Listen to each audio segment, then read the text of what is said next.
আসসালামু আলাইকুম। এই ভিডিওতে আমরা মাইক্রোউইন্ড সফটওয়্যারটি দিয়ে একটি 4x1 মাল্টিপ্লেক্সার ডিজাইন করে দেখাবো পাস ট্রানজিস্টর ইউজ করে। গত ভিডিওতে আমরা 2x1 মাল্টিপ্লেক্সার ডিজাইন করেছি। আজকে আমরা ডিজাইন করব 4x1 মাল্টিপ্লেক্সার। তো এই ডিজাইনটিও মূলত 2x1 মাল্টিপ্লেক্সার ইউজ করেই তৈরি করব। আমরা যদি তার ব্লক ডায়াগ্রাম এবং সার্কিট কানেকশনগুলো দেখি, এটা হচ্ছে তার ব্লক ডায়াগ্রাম বলতে পারো। 4x1 মাল্টিপ্লেক্সারে হচ্ছে 4টা ইনপুট থাকে আমাদের, ডি নট, ডি1, ডি2, ডি3 যদি আমরা এভাবে আইডেন্টিফাই করি। এবং এইখানে হচ্ছে দুইটা সিলেকশন লাইন, একটা হচ্ছে এস নট আর একটা S1।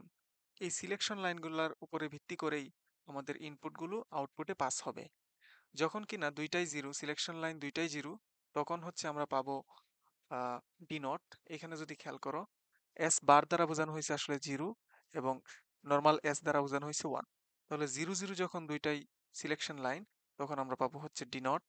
এবং যখন হচ্ছে ওয়ান, অর্থাৎ এটা যখন জিরো, এটা ওয়ান, যখন সিলেকশন লাইনে জিরো ওয়ান তখন পাবো হচ্ছে ডি ওয়ান, যখন ওয়ান জিরো তখন পাবো ডি টু, যখন দুইটাই ওয়ান তখন পাবো হচ্ছে ডি থ্রি।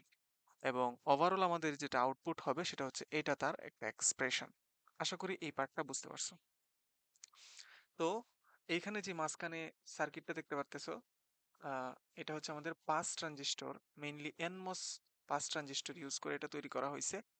এখানে আহ, এক টোটাল হচ্ছে 4টা আর 2টা, 6টা এনমস আমি ইউজ করতেছি। তো প্রথমে আমি 2x1 মাল্টিপ্লেক্সার ডিজাইন করব। দেখো এইখানে একটা 2x1 মাল্টিপ্লেক্সার, এইখানে আরেকটা 2x1 মাল্টিপ্লেক্সার, এইখানে আরেকটা 2x1 মাল্টিপ্লেক্সার। সুতরাং আমি আলাদা আলাদা 3টা 2x1 মাল্টিপ্লেক্সার ডিজাইন করার পরে যখন একসাথে কানেকশন করে দেব, সেটাই হচ্ছে আমাদের 4x1 মাল্টিপ্লেক্সার। তো আমরা সরাসরি ডিজাইনে চলে যাই। আমাদের হচ্ছে প্রথমে একটা এনমস ডিজাইন করতে হবে। সেজন্য আমি একটা এন ডিফিউশন নিতেছি এখানে। তার সোর্স দেওয়ার জন্য আমি এখানে একটা এন কন্ট্যাক্ট দিব, এখানে আমরা সাপ্লাইটা দিব। এবং ড্রেন নেওয়ার জন্য হচ্ছে এইখানে দিব সোর্স, এখান থেকে আমরা আউটপুটটা দেখব। গেটে সাপ্লাই দেওয়ার জন্য বা সিলেকশন লাইন দেওয়ার জন্য আমরা দিব হচ্ছে পলিসিলিকন। আমাদের অতিরিক্ত যে অংশটা আছে সেটা আমরা এখান থেকে ডিলিট করে দিব। তো পাস ট্রানজিস্টর ইউজ করব, সেজন্য আমাদের এখানে দুইটা লাগবে, দুইটা এনমস লাগবে। তো প্রথমে আমরা 2x1 মাল্টিপ্লেক্সার ডিজাইন করব সেজন্য। তো আরেকটা তৈরি আমি করব না, কপি করে নিব এখান থেকে। এই তো আমাদের হয়ে গেছে, এটা একটা 2x1 মাল্টিপ্লেক্সার হবে। এবার আমরা মেটাল কানেক্ট দিই এখানে। বুঝতে পারছো? এটা হচ্ছে এইটা, এইটুকু হয়েছে আমাদের। তো এরকম আমাদের মাল্টিপ্লেক্সার লাগবে হচ্ছে 3টা। আমি এটা 3টা কপি করে নিতেছি আলাদাভাবে, তৈরি করব না। এই তো একটা, এবং দুইটা কানেক্ট করব এইখানে আরেকটা। বুঝতে পারছো? এখানে তুমি যদি খেয়াল করো, দেখো এই দুইটার আউটপুট আমরা এখান থেকে দেখতাম, সেটা আবার পরের যেই আমাদের এনমস আছে সেই এনমসের সোর্সে যায় কানেক্ট হয়েছে। সুতরাং এটা আমরা সোর্সে কানেক্ট দিই, এটা আসবে হচ্ছে আমাদের এইখানে। তো এটা সোর্সে কানেক্ট দিয়ে ফেলি। যদি সোর্সে কানেক্ট দিই, এটা হচ্ছে আমাদের সোর্সের কানেকশনটা।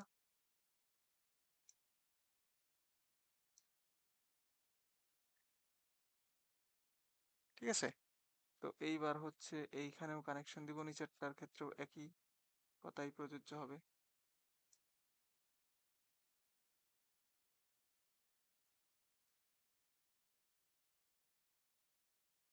এই তো আমাদের কানেকশন মোটামুটি দেখি ডিআরসি তে কোনো ভুল নাই। ঠিক আছে?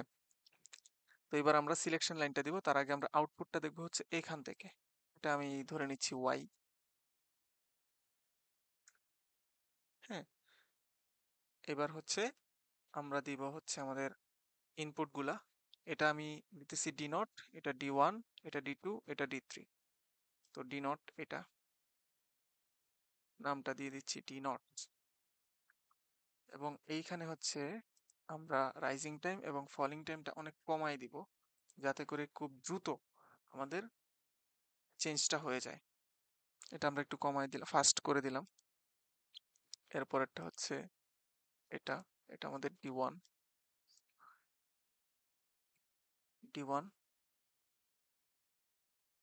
তুমি একবার rising time falling time change করার পরে বারবার আর চেঞ্জ করতে হবে না। এটা অটোমেটিক বুঝে যাবে যে তুমি আসলে রাইজিং টাইম এবং ফলিং টাইমটা কমাতে চাচ্ছ। বুঝতে পারছো? এটা হচ্ছে ডি থ্রি। এবার হচ্ছে আমাদের সিলেকশন লাইন দিব এইগুলাতে, এইগুলাতে। তো এটা এই সবগুলা দিব হচ্ছে আমরা S1, এটা হচ্ছে আমাদের S0। দেখো এই সবগুলো হচ্ছে S1, এটা হচ্ছে S0। তাহলে আমরা প্রথমে S1টা দিই, এরপর S0টা দিতেছি। S1 এর ক্ষেত্রে প্রথম দুইটা হচ্ছে আমাদের 0। দেখো প্রথম দুইটা হচ্ছে 0, পরের দুইটা হচ্ছে 1। তো S1টা দিই, এখানে হচ্ছে আমরা S1টা দিব, এটা হচ্ছে আমাদের S1। 0, প্রথম দুইটা 0, এটার মানে হচ্ছে হাই ভ্যালুটা 0, লো ভ্যালুটা হবে, লোয়ার লেভেলটা হবে 1.2। 0 মানে হচ্ছে হায়ার ভ্যালুটা 0 এবং লোয়ার ভ্যালুটা হচ্ছে 1.2। এবং এটা আমি আরেকটু করে দিলাম, বৃদ্ধি করে দিলাম। এবং সেম ইটা আমরা এখানে কপি করে নিব। এই দুইটাও 0 এবং নিচের দুইটা হবে 1। বুঝতে পারছো? যদি 1 হয় তাহলে আমাদের হায়ার লেভেল যেটা সেটা হবে 1.2, আর নিচে যেটা লোয়ার লেভেল সেটা হবে 0। জাস্ট উল্টা। এবং এটা আমরা কপি করে নিব এখান থেকে।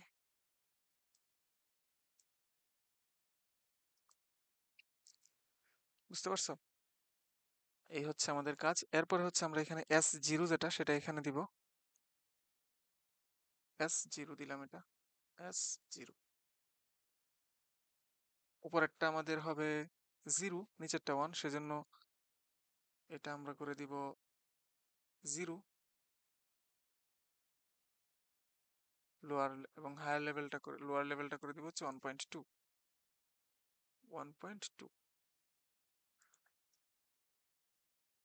এবং সেমটাই আমরা এই নিচে কপি করে নিব, কিন্তু সেটা হবে আমাদের উল্টা। অর্থাৎ নিচেরটার ক্ষেত্রে হবে 1। যদি 1 করতে চাই তাহলে আমাদের এইখানে করতে হবে 1.2, 1.2 এবং নিচে করতে হবে হচ্ছে 0। এই তো, এই হচ্ছে আমাদের মোটামুটি কানেকশন এবং এখান থেকে আমরা আউটপুট দেখব। তবে হচ্ছে এখানে আরেকটা কাজ করব আমাদের।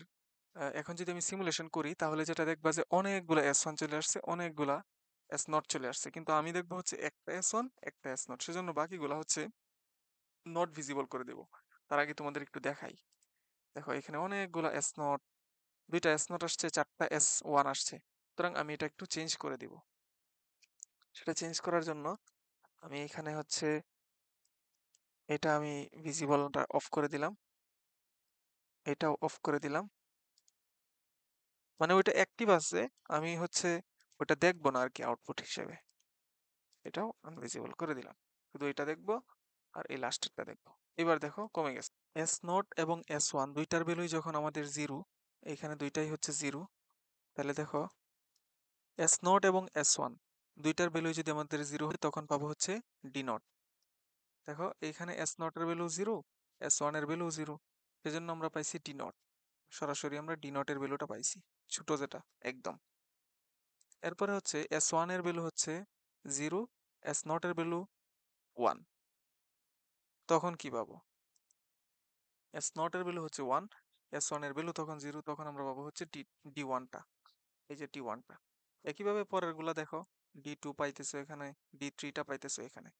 আশা করি বুঝতে পারছো 4x1 মাল্টিপ্লেক্সারের যে আউটপুটটা এবং তার NMOS ট্রানজিস্টর দিয়া, পাস ট্রানজিস্টর দিয়ে যে ডিজাইন সেটা।